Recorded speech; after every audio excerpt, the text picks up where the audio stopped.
جو بھی مطلب کہ سوشل میڈیا پہ غلط کام کر رہا ہو اس کو تقویت دینے والے ہم ہی لوگ ہوتے ہیں۔ کیوں سنتے ہیں آپ ایسے شخص کو، کیوں دیکھتے ہیں آپ اس کی چیزوں کو؟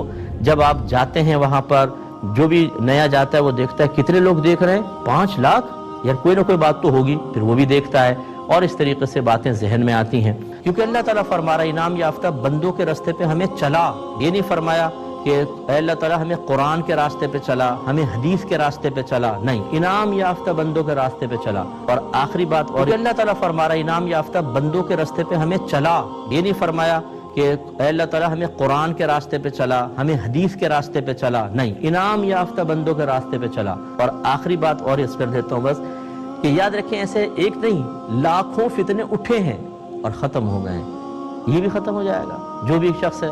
تو آپ خامخواہ پریشان ہوتے سمجھتے ہیں کہ یہ جو اٹھا ہے یہ وہ آسمان تک جائے گا اور ایسا پھیل جائے گا پوری دنیا کو لپیٹ میں لے لے گا اور کبھی ختم نہیں ہوگا، اس لیے ٹینشن۔ دیکھیں فرقہ واریت کتنی بڑی لعنت ہے، یہ جملہ انہوں نے بول کے کہا اپنے منہ سے میری دشمنی میں۔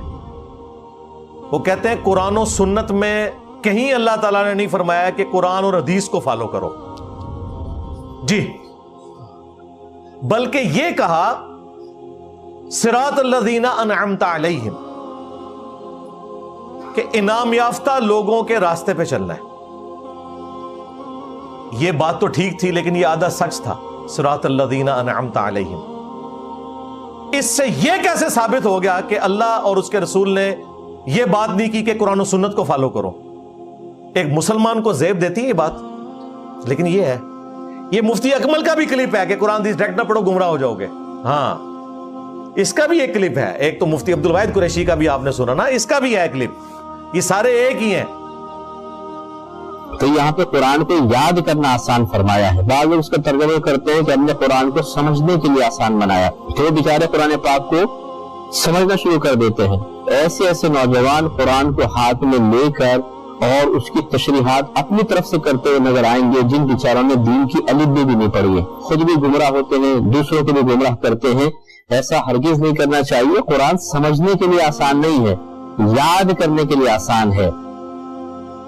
وہ کہتا ہے صراط الذین انعمت علیہم ہے، بھئی صراط الذین انعمت علیہم سے پہلے بھی کچھ تھا، اہدنا الصراط المستقیم، اے اللہ ہمیں صراط مستقیم، ہدایت کا جو راستہ ہے اس کی طرف ہماری رہنمائی فرما۔ صراط الذین انعمت علیہم، راستہ ان لوگوں کا جن پہ تیرا انعام ہوا۔ آپ کا تو راستہ ہی نہیں، آپ کے تو راستے ہیں، 4 مسلح آپ نے 400 سال تک خانہ کعبہ شریف میں ڈال کے رکھے ہیں، ہاں 1517 سے 1917 تک جھوٹا اجماع امت بھی کیا ہوا تھا۔ اب وہ دوبارہ مسلح واپس نہیں آئیں گے، ورنہ انفیوں میں ہی 2 ہیں، انفیہ بریلویہ، انفیہ دیوبندیہ۔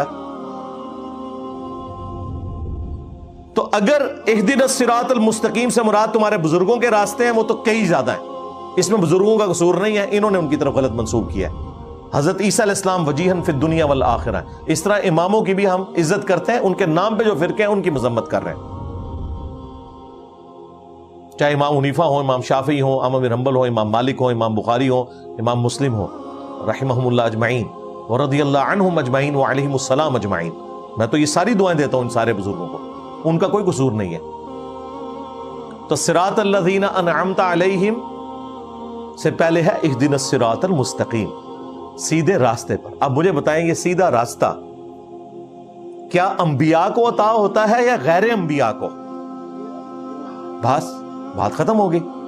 ایسے کر کے کان کیوں پکڑتے ہو؟ سیدھا سیدھا کہو کہ رسول اللہ کے راستے پر۔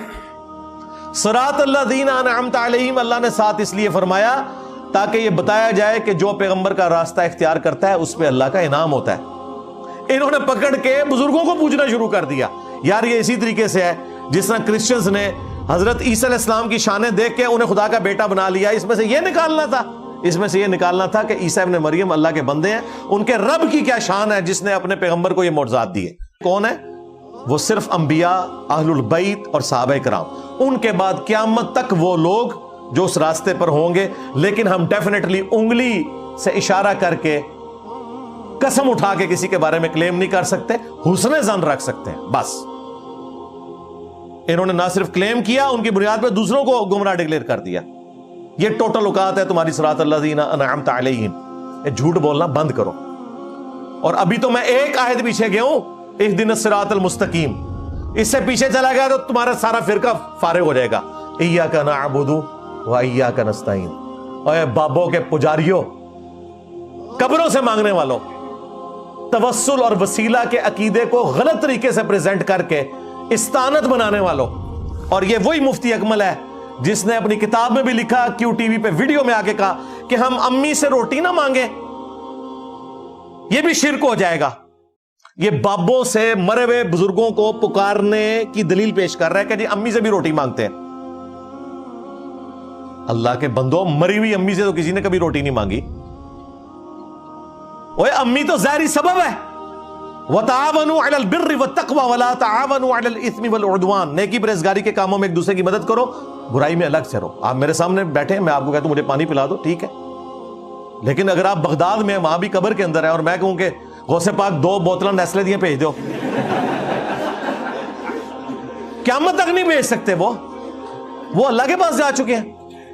ظاہری سبب نہیں ہو سکتا. قرآن جس دعا کی نفی کر رہا ہے نا، وہ ہے ایاک نستعین. دعا والی مدد اللہ کے ساتھ ہے. یہ اگر کسی اور سے مانگی تو آپ مشرک. کتنے لکھے ہے قرآن میں؟ سورۃ النمل، امن یجیب المضطر اذا دعا. بھلا بتاؤ تو کون ہے جو مصیبت اور پریشانی میں گرے ہوئے شخص کی فریاد کو سنتا ہے. وَيَكْشِفُ السُّوءَ، اور اس سے اس کی تکلیف کو دور کر دیتا ہے. وَيَجْعَلُكُمْ خُلَفَاءَ الْأَرْضِ، اور تمہیں زمین پر اگلوں کا خلیفہ کرتا ہے. اَإِلَٰهٌ مَّعَ اللَّهِ، کیا اللہ کے ساتھ کوئی اور معبود بھی ہے؟ قَلِيلًا مَّا تَذَكَّرُونَ، بہت کم ہی نصیحت حاصل کرتے ہو. اللہ تعالیٰ فرما رہا ہے تمہارا جس ہستی کے بارے میں یہ عقیدہ ہے نا کہ تم سے تکلیف اور پریشانی دور کر سکتی ہے، تو گویا تم نے اسے خدا ہی مان لیا. ہاں، دعا کروانا یہ الگ چیز ہے، لیکن یہ عقیدہ رکھنا کہ یہ میری تکلیف دور کر سکتا ہے اور وہ دنیا میں سامنے موجود نہیں ہے. نبی علیہ السلام آج دنیا میں موجود ہوں، ہمیں کوئی پریشانی بیماری، ہم حضور سے جا کے دعا کروائیں گے، اور اللہ چاہے تو حضور کا معجزہ بھی ظاہر ہو جائے گا. جیسے بخاری میں آتا ہے ایک صحابی کی پنڈلی کی ہڈی ٹوٹ گئی، حضور نے ہاتھ پھیرا تو ٹھیک ہوگی. اس کے بعد یہ ہوتا تھا کہ جس صحابی کی بھی جنگ میں کوئی ہڈی ٹوٹتی تو قبر رسول سے جا کے ٹھیک کرواتا تھا؟ نہیں.